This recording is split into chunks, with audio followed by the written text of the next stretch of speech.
yang wajib dibayar itu nggak sih? Pajak itu beban kehidupan dari pemerintah yang dibebankan kepada masyarakat. Pajak itu iuran wajib bagi warga negara.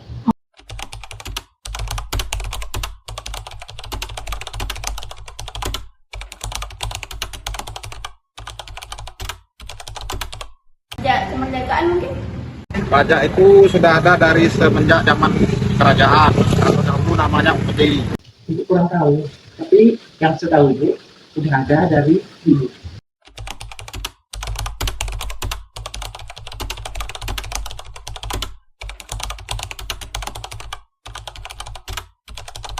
Mungkin aturannya?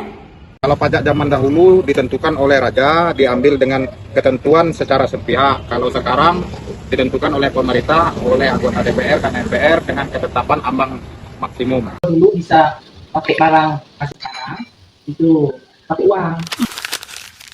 Menarik ya, ternyata masih banyak yang belum tahu dan menebak-nebak tentang pajak. Padahal pajak punya sejarah yang panjang di Indonesia. Dari yang awalnya jadi kewajiban rakyat di masa kerajaan, sampai sekarang jadi salah satu sumber pendapatan negara kita. Yuk, kita simak bareng-bareng sejarah perpajakan di Indonesia. Menurut Kompas.com yang mengutip buku hukum pajak di Indonesia, karya Rudi Gunawan Bestari dan kawan-kawan, tahun 2023, pajak sudah dikenal sejak masa kerajaan Hindu-Buddha. Pada masa itu, pajak disebut upeti, yakni persembahan rakyat kepada raja sebagai simbol penghormatan dan kesetiaan. Upeti berupa hasil bumi, seperti padi, kelapa, ternak, logam mulia, atau kain yang diserahkan kepada raja atau penguasa untuk membiayai istana, keamanan, kegiatan keagamaan, serta pembangunan jalan dan irigasi. Nah, sebagai imbalannya, maka rakyat akan mendapat jaminan keamanan dari raja. Nah, pajak berupa upeti ini menggambarkan hubungan sosial dan politik pada masa itu. Pada masa pemerintahan Herman William Dundas sebagai Gubernur Jenderal tahun 1808 sampai dengan 1811, berbagai pajak mulai diberlakukan, seperti pungutan dari pintu gerbang, pajak penjualan di pasar, dan pajak kepemilikan rumah atau From History to Mindset, the Physiological Legality of Taxation in Indonesia, Ika Ramansu, Silawati, dan kawan-kawan. VOC pun mengenakan pajak bumi, pajak kepala, dan pajak usaha, terutama untuk pedagang Cina dan asing. Meski di wilayah tertentu seperti Batavia dan Maluku, pajak VOC tidak berlaku. Nah, selanjutnya, menurut Dr. Andes Ajari Asamudra MSI dalam buku perpajakan di Indonesia tentang keuangan, pajak, dan distribusi. Sejak masa penjajahan Inggris pada tahun 1811 sampai dengan 1816, diperkenalkan sistem land rent atau sewa tanah oleh Thomas Stamford Raffles. Sistem ini mengenakan pajak pada perseorangan berdasarkan jenis tanah dan produksinya. Dengan petani wajib menyerahkan sebagian hasil panen sebagai pajak. Ini merupakan cikal bakal pajak bumi dan bangunan saat ini. Namun, setelah Belanda mengambil alih, pajak dikenakan pada desa sebagai satuan administratif untuk mempermudah pengumpulan. Survei dan pengelompokan tanah dilakukan sebagai dasar penetapan pajak. Meskipun sering terjadi ketidakadilan karena variasi penetapan antar desa. Sistem ini diatur dalam Land Rent Act 1867 dengan diberlakukan untuk wilayah Jawa dan Madura, kecuali tanah-tanah yang di bawah penguasaan self-governing land. Pada masa kolonial selanjutnya, pemerintah menambah jenis pajak seperti pajak penghasilan pada tahun 1920, pajak perseroan pada tahun 1925, pajak kekayaan pada tahun 1932, dan pajak kendaraan bermotor pada tahun 1934. Untuk hasil bumi seperti teh, kelapa, dan tembakau dikenakan tarif pajak 7,5%.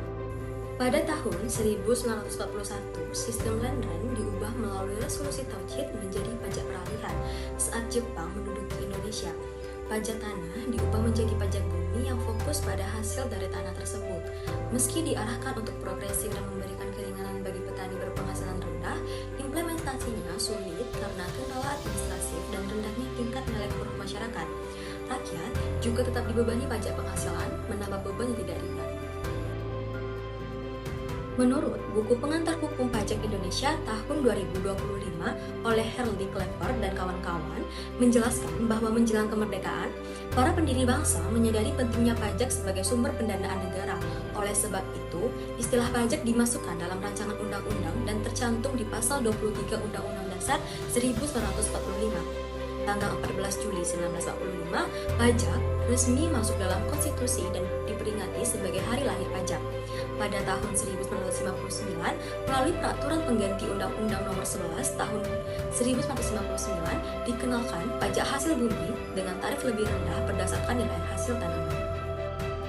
Reformasi besar di bidang perpajakan terjadi pada 1983 saat sistem self-assessment diberlakukan.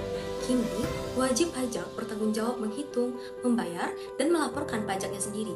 Sebuah perubahan penting yang meningkatkan transparansi dan kepercayaan dalam sistem perpajakan. Era reformasi membawa teknologi digital dalam sistem pajak dengan diperkenalkannya sistem e-filing dan e-billing. Nah, memudahkan pelaporan dan pembayaran pajak secara online. Pajak kini mencakup beragam sektor, mulai dari pajak penghasilan, pajak pertambahan nilai, pajak penjualan barang mewah, hingga pajak kendaraan bermotor. Pajak juga menjadi tulang punggung penerimaan negara yang membiayai pembangunan infrastruktur, pendidikan, kesehatan, dan berbagai layanan publik penting lainnya. Dari masa penjajahan sampai era digital, pajak selalu ada. Bedanya, kalau dulu jadi beban, sekarang pajak justru jadi kekuatan untuk membangun bangsa kita.